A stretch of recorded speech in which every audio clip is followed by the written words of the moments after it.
Indian Pakistani से। India Pakistan का बाप है पाकिस्तानी। तुम्हारे यहाँ बेटा बाप से पहले पैदा होता है, इंडियन नहीं पाकिस्तानी। तो फिर पाकिस्तान 14 अगस्त को पैदा हुआ था, जबकि इंडिया 15 को।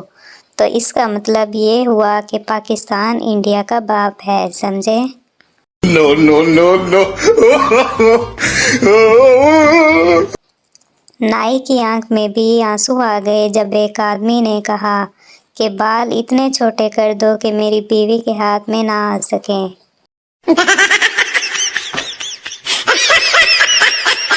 एक होते हैं खुशकिस्मत लोग, दूसरे होते हैं अच्छी किस्मत वाले, और फिर होते हैं वो लोग जिनके पिछली सर्दियों वाले कपड़ों से पैसे निकल आए। आजकल के बच्चे बात भी इंग्लिश में करते हैं, और हमारा बचपन तो आई बैक टू से दैट याद करने में ही गुजर गया। आजकल की खवातीन के लंबे और घने बालों की ज़रा सी तारीफ कर दो तो कहती हैं, अब तो आधे भी नहीं रहे, पहले देखती तुम।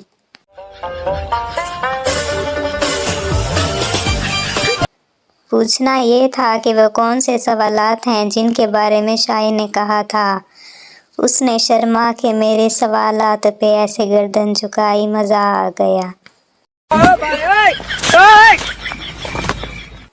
कल एक शादी में बारात लेट हो गई।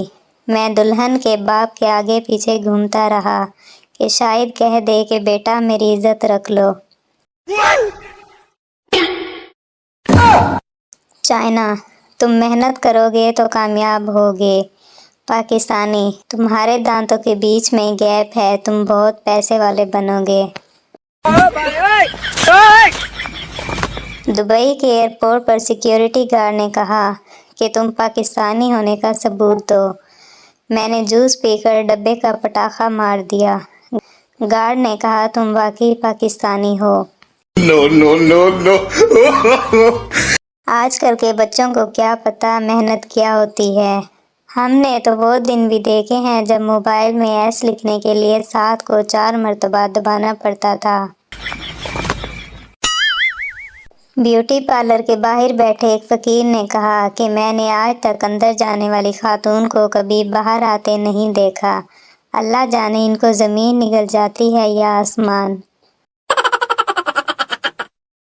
शुक्र है मोबाइल फ़ोन ईजाद हो गया, वरना हम पाकिस्तानियों ने तो यसु पंजू में एक दूसरे को चपेड़े मार मार कर ही ख़त्म कर देना था। No, no, no, no.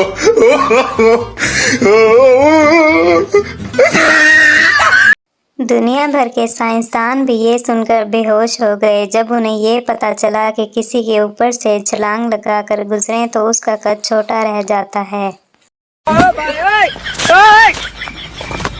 Teacher, अपना नाम इंग्लिश में बताओ। स्टूडेंट कुछ देर सोचने के बाद, लॉन्ग लाइफ ओमन। क्या नाम बना, ज़रा कमेंट में बताएं। मेरे लिए सुबह को जल्दी उठना इतना ही मुश्किल है जितना पुरानी फिल्मों में गवाह को सही सलामत अदालत तक पहुंचाना।